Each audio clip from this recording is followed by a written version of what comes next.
That's quite dark. Right, no light, let's try with light. Here? Or put the light, because if it reflects back off the lights, I don't know. Right. Even the light doesn't think it's a good idea. It's had enough, that light. Why is it doing that? Right, try that. Sorry. That's actually, I think that might be okay. Yeah. Don't look like we're in 50 Right, degree you heat need sat to in the middle move of the that desert. way a little bit. Yes. Yes. Yeah. Yes. Oh, we're recording? Yeah. When- Because I was going to look back to see what the best light was. Oh.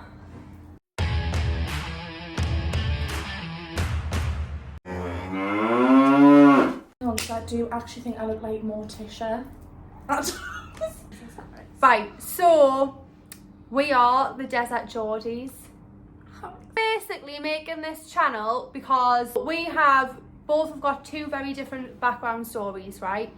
That we feel a lot of people could relate to because they've been through the same thing, but a lot of people don't talk about the kind of things that we've went through either. Yeah, which I think definitely should be spoken about. Just hearing that someone else has been through the same thing as you can bring comfort to you. Yeah. Is that the right way to say it? I think so.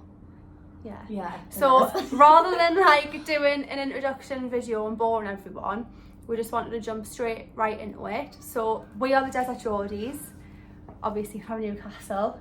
But we live in the desert. In Dubai, just like not some random desert. Yeah, we just want to basically speak about everything that we've got through that's got us to where we are today, which hopefully can help other people. Yeah, that's So- what it's all about. Yeah. Helping other people. Help other people. And I think it helps you talking about it yourself in any ways. Like, this is what we do Yeah. generally, like, Just when we're in the car, every like, we week. speak about it. yeah. Don't we? Yeah. It's just basically getting it off your chest, isn't Yeah. it? Having a good old rant Have a good old natter. to the internet. Why not? Yeah. So, starting with Lauren. So, we met in middle school in maths class with Miss Devlin. We did, and it is still like such, like, the memory of it, like, I'll not forget. Like, it's one of them things you look back on and you can just literally see it, like, Mhm. happening. Like it was yesterday. But at the time, like, we both had pretty normal lives at the time. Yeah. And there was like, I feel like everything that we had to go through had to like wait until we had actually met each other so we could support each other. Yeah. the In whole way. strange ways. Yeah. Yeah. I think, like, growing up, we had, like you just said, like, completely different lives in terms of family, didn't we? Like, Mhm. so I was in the kind of, like, I don't know, like, traditional type, like, 2 siblings, like, 2 parents, like, married, like, happily married, like, sister, mum, dad, like, all that type of stuff. And I kind of went through school like a normal, I don't know, what is normal though? Like, it just Like, as normal as it gets. as normal as it gets, or like what you think normal is at Mhm. the time. So growing up, yeah, I was like a really kind of like quite, is reserved the right word? Like, quite within myself, and like really struggled with confidence growing up through kind of like younger teenage years. And so I started dancing, and my confidence was that low that I wouldn't even go to like group dance sessions. I didn't even know you had started dancing. Yeah. Like, I only found out Lauren started dance. Like, obviously we ended up going to the same dance school anyways, but I didn't realise that this happened where you had the private dance classes until we And then sat it down and turned planned into- this video. Yeah, and then it kind of turned into what is now Dakota Dance, like a huge dance school, I guess, in North Tyneside. And then when you come to talk about your story, that was obviously a massive part of kind of your journey, wasn't it? Like, to where you are now. Then I brought all you guys along, didn't I? Mhm. And it kind of like all flourished from there. And I think I really started to gain my confidence and things like that, but it still wasn't, I guess, like, I wasn't overly out there. Mm-hmm. And then getting into secondary school, I went through kind of the biggest trauma, I think, of my life, I guess. Mm-hmm. So I literally remember one day like having such a normal, like thinking like, you know, everything's normal, I've got my family at home, I've got my friends, like I was struggling with other issues. So one day basically sat in an art class in school, and I remember coming and getting took out of the lesson. Hang on a minute, right? Yeah. So at lunchtime, Oh, yes. we would go to the corner shop and get a pot noodle, right? How healthy. Yeah. Corner shop next to Whitley Bay Ice Ring. We used to go there and get a pot noodle on a lunchtime, and then take it back to Lawrence to put hot water in it to then Walk back home, to school. Go back to school with the the pot pot noodle. noodle. Uh-huh. So like every other day or like point in the week, lunchtime comes around and we're off walking down to go and get the pot noodle, and it was just like a kind of a mutual like conversation, wasn't it? Like I remember like looking at the time thinking, oh, we're not going to quite make getting the water. I don't even know if we ended up buying the pot noodle in the end, did we? We bought the pot. No, we didn't buy the pot noodle. So I think we didn't even make it the shop. I think we got like halfway down, turned around, and for some like now it is just so strange to think that this happened, and it'll all make a bit more sense why it's strange. But we just turned around and went back to school. Mm-hmm.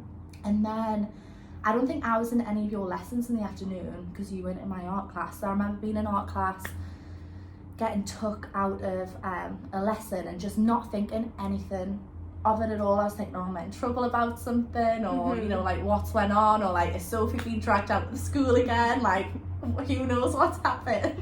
As I do. As you did, yeah. And then I remember getting took into one of the ground floor classrooms and walking in and seeing my auntie there, so my mum's sister, and thinking, okay, this is really strange, because anyone knowing my auntie knows she just does not do like family situations at all. Like I was thinking, okay. And then getting told that my dad had been in an accident. Right. And I'm thinking, oh, okay, well, like the typical like man he was, like climbing up trees or like out in the garden, like, I don't know, like mad stuff. I was thinking, oh, okay, like whatever, this is what's happened, like nothing serious. And then as the hours followed from that, and then my nana was in the car, I got into the car, sorry, I'm going like not making sense.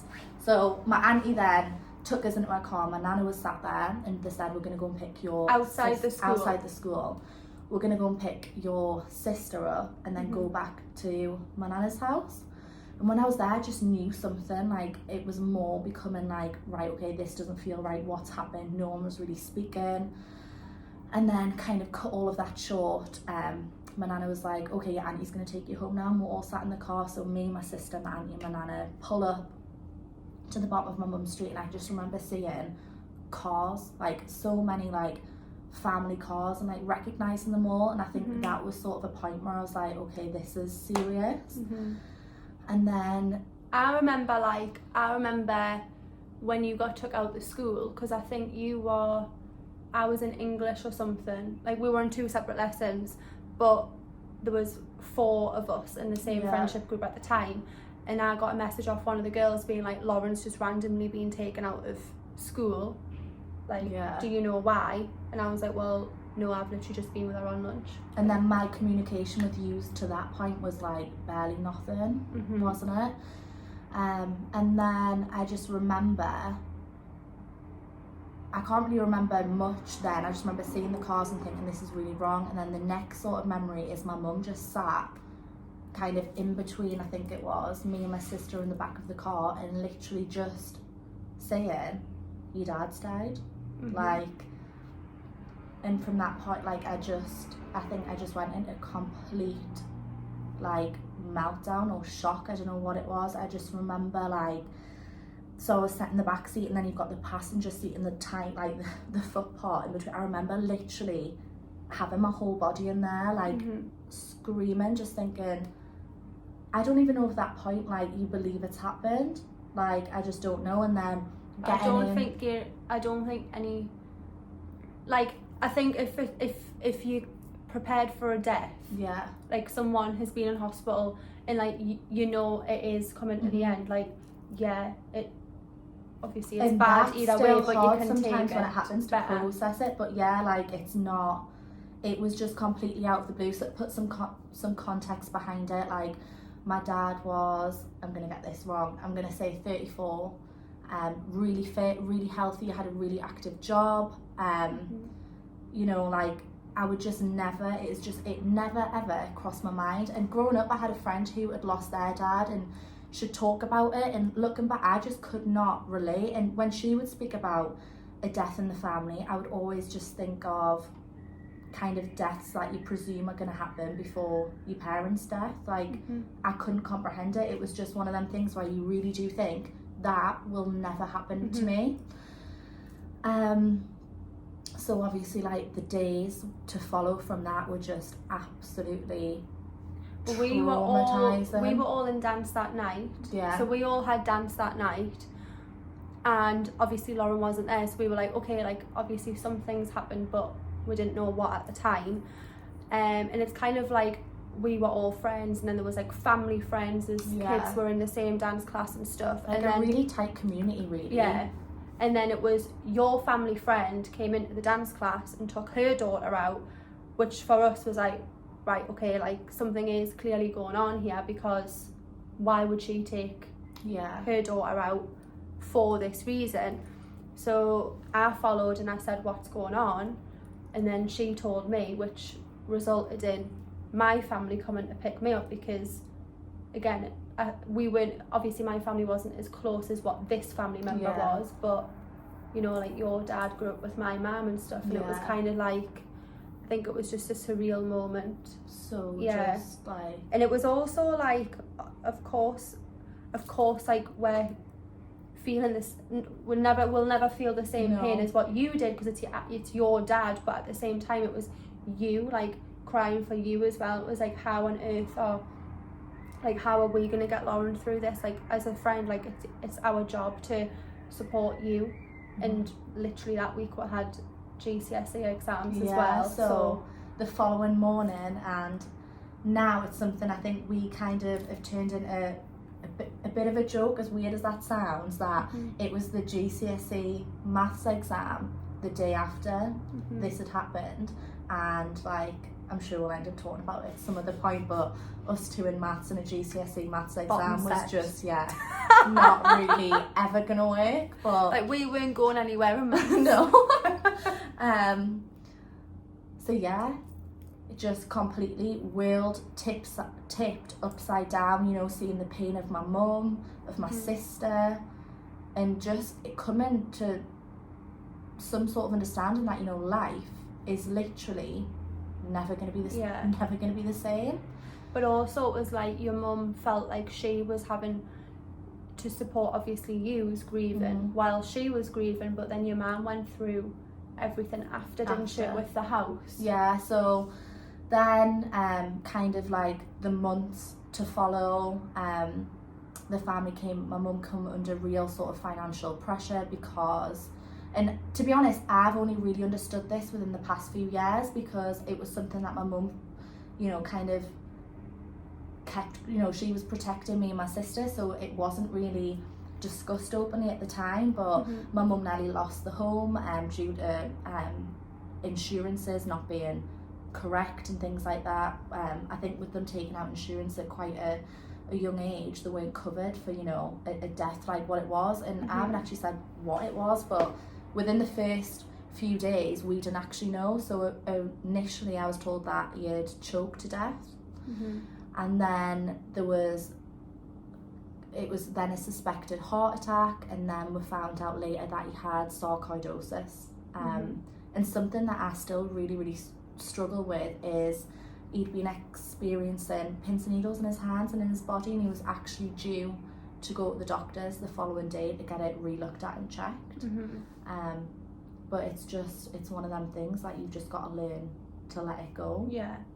But I think as well, like, just going back to your mum, it's like, she obviously found your dad, and then she had to do the CPR on him while she was on the phone to the hospital, right, or the ambulance, the paramedics, and she's trying to do that, then that gets over, and then she's going through the grief with us for herself, and then having to support you two, and then she finds out that she might be losing her home. It was like a downward spiral.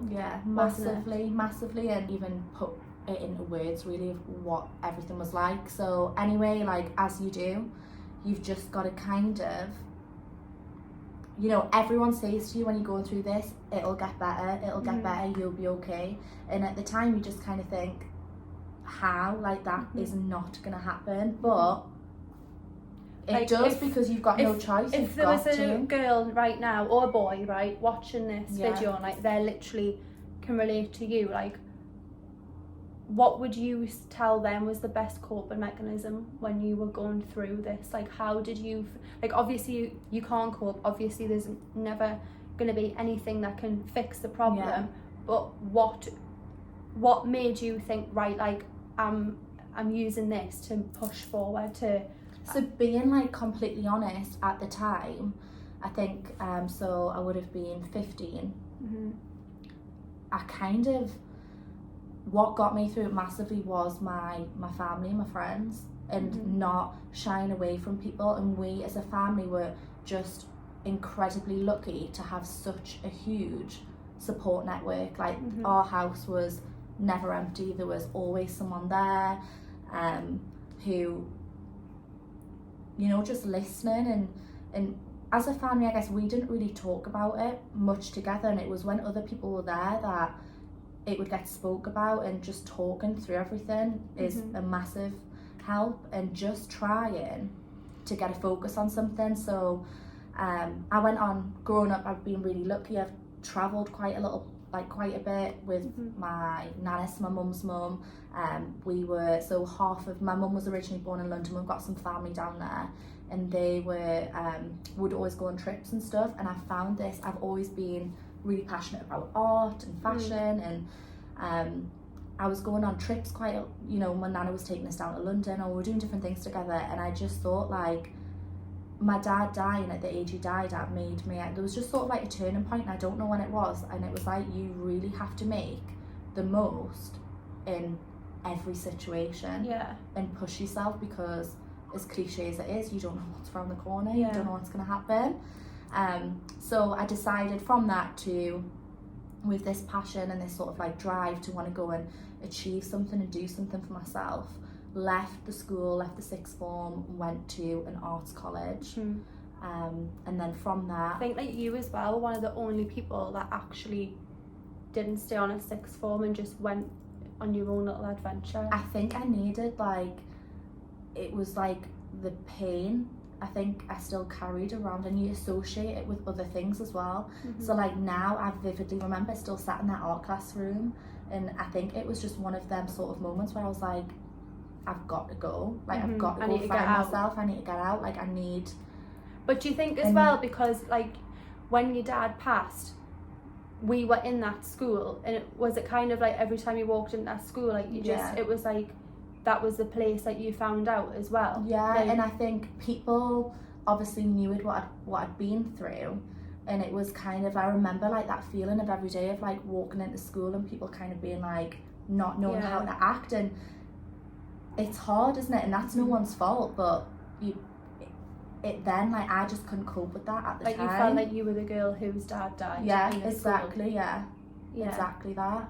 So left, went to college, and then found a real passion, I guess, for art and design, and then from that went on to uni. So I went to Manchester, which was just a crazy 3 years, I guess.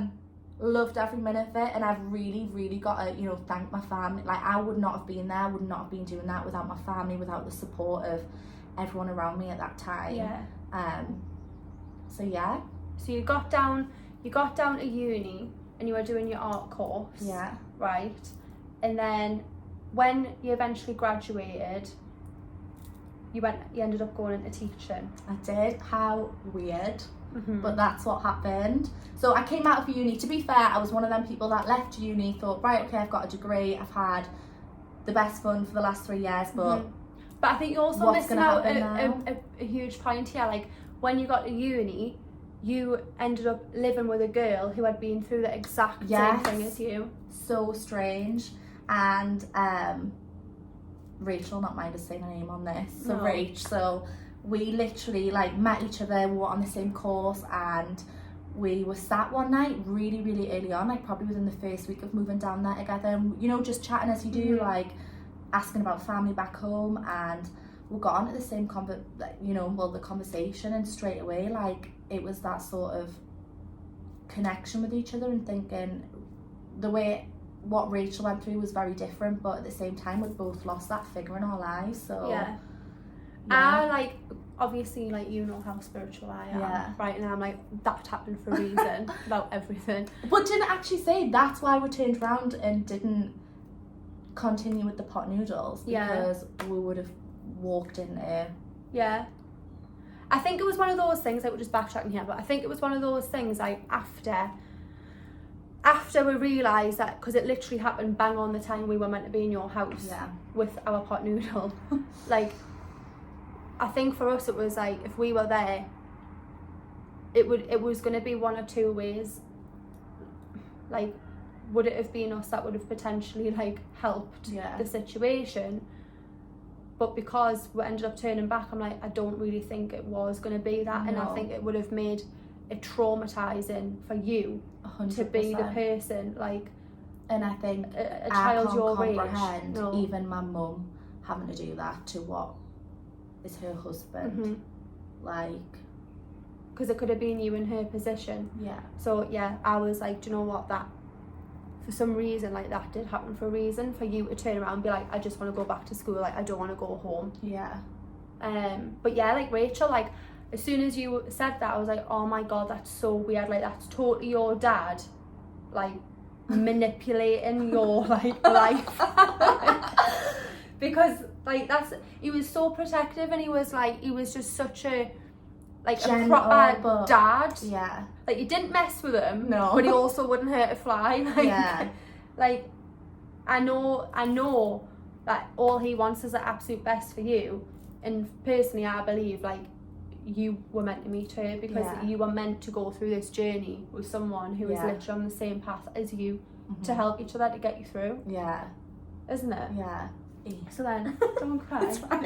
So then, right, so you left Manchester. After crazy 3 years. Maybe not as crazy as the last few months, but it was up there at the time. And then really didn't have a clue what to do. So left with a degree in textiles, specialised in digital art. And to be honest, I came back and it was... So after my dad, I went to college, then went to uni. I'd been away from this bubble, really. And then I came back to it, and it was kind of like, okay, what next? So had a few different jobs here and there. I was working as a freelance graphic designer, loved it, but really struggled with self-motivation at that time.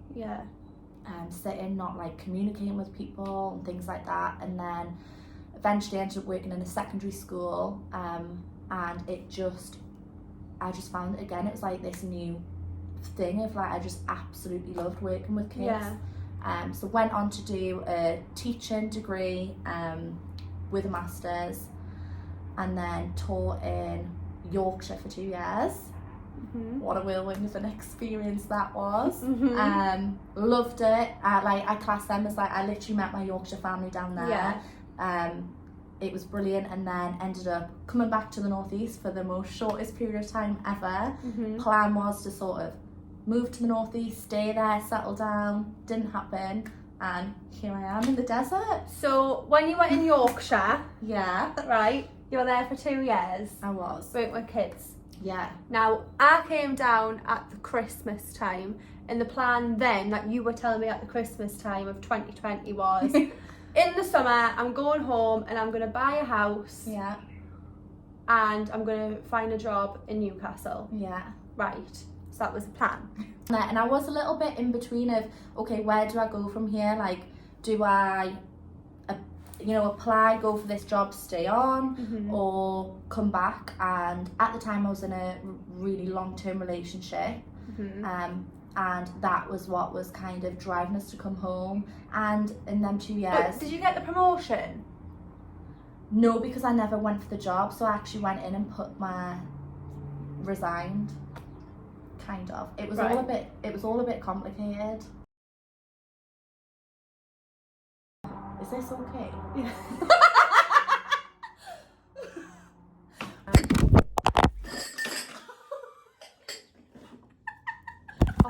God. Are you okay? Right. We're back after that short Malfunction. just a little one. Just a little one. Right, so you've been away from home. Being away from home. Since you were 18, you know, well, you were 25 at the time, so you were like, right, want to go back. Yes. Had a long-term partner. Yeah. I want to settle down. Fully, like, I was one of them people that do the whole, I'm gonna move back at this age, like, Get married at this age, have a baby at this age, my house is going to look like this. exactly, like making the Pinterest boards. Loved a bit of that. What happened? Packed the place up with Ashley, one of our good friends. Was a complete, like, well, you can imagine the organisation between the pair of us. I mean, you know, Ash, to be fair, without her, I would have still been there at 2 weeks later trying to put stuff in a box, but you know. Go on. What was I gonna say? What was I gonna say? This is a famous line from Lauren. I forgot what I was gonna say. What was I gonna say? Have I done it on this yet? No. Probably. Okay, so packed up this Ford Transit van. Never drove a van in my life, by the way. Complete experience. Yeah. Pull up. Pull up outside your house. Pull up outside the house, and at that point is when the relationship all broke down completely unexpectedly. But yeah, so basically from that, you know, this plan of a mortgage, this plan of continuing my teaching career in the UK, I guess that was still at the forefront of my mind. I was like, okay, next mission, like, and I think I'm quite used to now getting hit with something and kind of thinking, right, like, what am I gonna do? Like, okay, this has happened, don't get us wrong, you know, meltdown central was going on at times, but I was like, right, okay, I'm not gonna let, like, you know, everything I've been through, I just, you know, my qualifications, all this, I can't, like, it can't just stop here.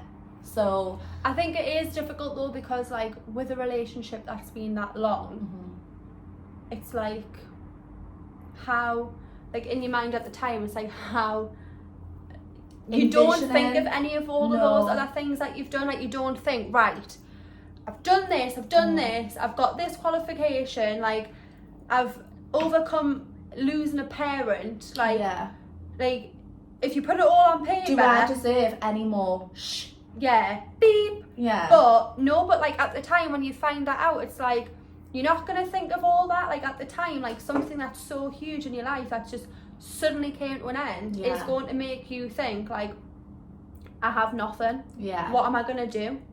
And like, so my mum at the time, like, she was like being a typical mum, being typical Kate. Right, let's get a hot tub order. Bottle of Prosecco in the hot tub. And that is where great plans happen. Now, it was you like, were in the hot tub, right? Yeah. Doing your thing with your mum. With a glass of Prosecco. No one knew anything apart no from one knew Ashley. anything. Yeah, because she was there yeah. in the transit van. Yeah. She experienced transit. Wow. But I was here. Yeah. You hadn't told me anything by this point because you just physically felt like you couldn't even, you just didn't want to talk about it, which is fine.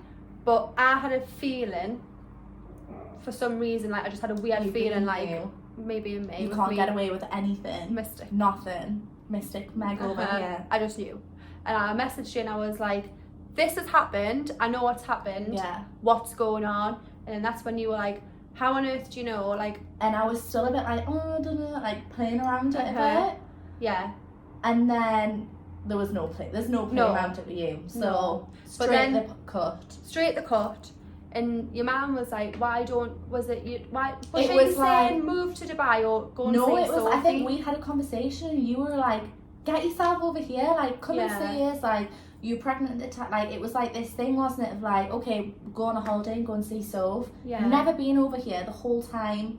No. You've been here. Nah, never been to visitors, like what's all that about? Been busy, haven't I? So, so that happened, and then I think that evening, sat again in the hot tub, a couple of gins later, with Kate. With Kate. Did you send me the email with all the schools? Yeah, so I think. Or was it your friend? I can't remember. No, I was saying to you, like, come out for a holiday, and then I was like, oh, why don't you just look for a job while you're here? Because there's plenty of contacts. Like, when me you and get here, Jordan have plenty of contacts in the education industry over here. Like, we can get you something. And then we managed to get the contacts. I literally, by the way, did this. So then you got the contacts. You emailed them over, put a CV together, and just thought, do you know what? What have I got to lose? But at this point, it was nothing, because you've lost everything in a transit. Yeah. So that's not funny. And the only thing I was having to really depart with was my kettle that I loved and the rest of my family. Oh, that's so sad. I did love that kettle. Well, I have just that. What is it called again? DeLonghi. Loved it. Anyway. Bring the DeLonghi kettle back. Right. So hang on. So basically, within the week of me and Lauren like planning your trip coming out here, as a holiday, get these contacts you over. literally had the job within that week, and then you were on the flight the following Tuesday. Yeah, literally 2 weeks. So I think you'd sent the contact, I sent my CV that same evening. With the time difference, it might have been a bit more than that, whatever. But that's how it was. And then literally the next morning, woke up to emails asking for interviews the following that day. Had the interview, got the job. Do you not think though that that's so empowering, right? Like, coming out of a relationship, like, some people, obviously you are one of these people, like, some people put all of that energy and like negativity and like turmoil, is that the word? Is that the right word? Yeah. Like, into a like positive energy. Drive. Some people can't get out of bed. Like, a breakup from a relationship, and that's like, fine. It's like grief. Like, I'm saying, sat here now, like, oh, you know, sat in the hot tub, few gins, decided I was going to Dubai. There was mourning. There's no right or wrong. Like, if you can't get up in the morning, it's literally like grieving a death, I think. Like, I've been there before, and like, massively. sometimes I'd wake up and think, I don't even want to wake up now. Like, it's a horrible feeling. It is like a loss at the end of the day.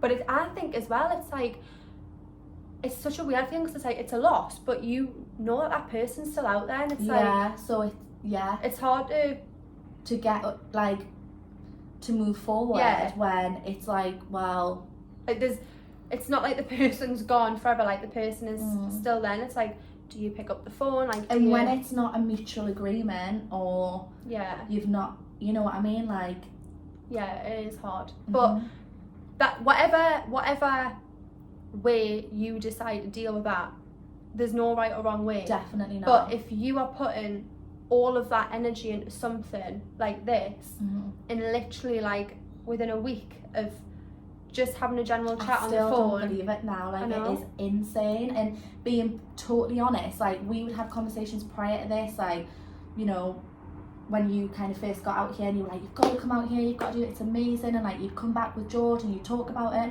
and it has never been one of them places on my list where I've thought, oh my god, I'd love to go there. And that sounds terrible because you're here, and I'd obviously love to spend, like, you know what I mean, but it never was a thing where I thought, I just literally thought of it as a load of buildings built on a bit of sand. And it technically Dubai is literally a Disneyland for everyone who has drive and ambition. Oh my god, massively. And it's like, everyone here is a someone, I think. Like, everyone's a someone. Like, everyone has their own background. Because what I realised when I first came out here was, a lot of people are coming out because they're overcoming something else. Yeah. And that definitely, and like, the amount of, you know, people and friendships I've made in this time of being here, everyone everywhere across the world has a story, but everyone's been through like something significant that I spoke to, and it has led them to here. Where they've literally just wanted to get away, and they've just up and left. So I think that's, like, honestly, I think that's absolutely amazing. I think, like, for you to be able to sit here today, and it's not just like, you know, like, some people, thank God, have like no one, I don't think anyone has an easy life, but some people kind of like just sail through life, and some they don't have trauma, or some people have huge trauma but don't know how to talk about it. And then there's people like you can sit here and like you're helping these people, like you're helping people who have never really experienced this before actually understand, but you're also helping someone who has gone through it before to understand that they're not alone. Like it is okay, like there is other people out there who's been in the same position as you. Definitely. And like I guess I'd never, you don't listen to many people's story, like you don't, like at the time, until I kind of, like you said, met Rachel, there was no one close to me at that time where I thought, not that I needed someone to understand what I was going through, but everyone saying you're going to be okay, you're going to get through it, hadn't been through it myself. And everyone's situation is different anyway. But you don't know how apt it's like. You don't. When, for example, when we're all obviously first found out, Oh. and it's like we're not laughing at the situation, but when we're all found out, and then like we were like, right, like what do you even say? What do you say to a friend who literally has just lost a parent, apart from I'm here, like I'm sorry, I love you, like there's nothing that anyone can physically do. No, there's not. But we were like, right, let's take Lauren to the cinema for the most appropriate film ever. No. So the dad in the film died, and wasn't she like carrying the ashes around? He was. Who? It was the guy with the baby in The Hangover. I can't remember his name in real life, but everyone knows him, the one with the baby in the sling. So the film's due date, and his dad passes, and he's like touring around America, I think. The whole film is basically him touring around America with his dad's ashes. And we were all sat there like that. But they're the moments that actually brought, it sounds really weird saying bringing humour into a scenario like that, but it did. And because it was awkward, like we felt awkward, but then for you to burst out laughing at us was like, oh, it was like, because I feel like I was sat in the middle and I could just like see from the side, like your bodies kind of like going forward and back like, to each other, kind of like, okay, I'm gonna leave. But no, like I feel like the two journeys that we've both been on as individuals, that's led us to here, and then now be able to sit here in the middle of a country that's 7 hours away from the UK on camera and like talk about this. Like it is, like I do feel like it's totally meant to happen. And two completely different stories, but the outcome being the same, that we've now got this sort of like drive and determination. Yeah. And like anyone else can literally do it. You can, like we're literally just two girls from Newcastle, like Monk Seaton area, who let's be honest, everyone thought we were like the idiots who had no brain cells to rub together, and we've literally like went all the way through life like smashing every single goal that we've put our mind to. Not blowing our own trumpets here, but it's true. And we're now here today like sitting talking about it, hopefully to other people who are currently at the beginning of their journey. And like I think like a massive thing from this as well is like kind of backtracking, but this literally stays with me, my like memory so much, is my mum and dad had all of these plans to go, I think it was New York for their 40th, to book a ticket, go here, do that. Like if there's a point in your life where it's like, okay, I can go and do that now, like just do it now, just do it. Because I feel like it's so early days, but I feel like I've literally like I'm on the path of finding like happiness and myself, and it's just, but that's the thing, like I feel like you need to get that, to feel the happiness within you first, and to be happy with yourself and to love yourself first before you can go and love someone else, which you don't have time for that right now. Ain't nobody got time for that. Next. But to also love yourself so that you can put all of your love and passion at your next goal, which hopefully is soon and going to be really exciting. But just want to say, like, I'm so proud of you. Aww. I love you so much. love you. And the next video is going to be about my story. Yeah. And then after that, who knows? Who knows what's gonna happen? Who knows? Who knows? Few But ideas up we the love sleeve. sat here having a little bit of a chat, so why not film it? Exactly, and I'm sure everyone else can relate with, because we literally do like get in the car and just speak about the most random things, and I'm like, do you know what? Like, there's so many other girls right now that would probably be sitting listening to us and be like, yeah. Like, yeah, I do that, Yeah. I say that, but like, it's things that other people might think are socially unacceptable. Probably. Do you know what I mean? Yeah. This is something, this part of our life that we're in, right? Yeah. 26. I feel like this is no man's land life. Like, it's It like, is in. it's like everyone else You've got getting everyone getting babies married, out, popping a me, baby out. getting married, Yeah. like all this random stuff where I think people at this age can be like, you feel like you're in a rat race, like it's like a competition. It's like, well, she's doing this, so I should be doing this, or like, it's not like, this is, Everyone is literally like, from this, you do not know what is around the next No. corner. Like, but you're in your own lane. set goals, have your ambitions, have all of that, but it's like going with the flow a bit, isn't it? Because It's more like, I'd say don't compare yourself to others, because 100%. there's no time limit. Yeah. Like, there's absolutely no time limit to when your success may happen, or when you should have a baby, or when you should get married. Like, the only reason why that's a thing is because society's made it a And thing. 4 transit vans can happen, and it's all thrown out. Yeah. You know, And like you might just- end up in the desert somewhere. You So, might. I mean, I know where I'd rather be. but yeah, so this ultimately is like our goal of just, for other lasses really, to be able Yeah. to just completely like, I'm always, if they wanted to like resonate, like, yeah, Yeah. I think that sometimes, or I've been through that. Mhm. Do you know what I mean? Yeah. Like, life's a journey. It is. It's not, what, 100-meter sprint. nah. I couldn't be wants- arsed.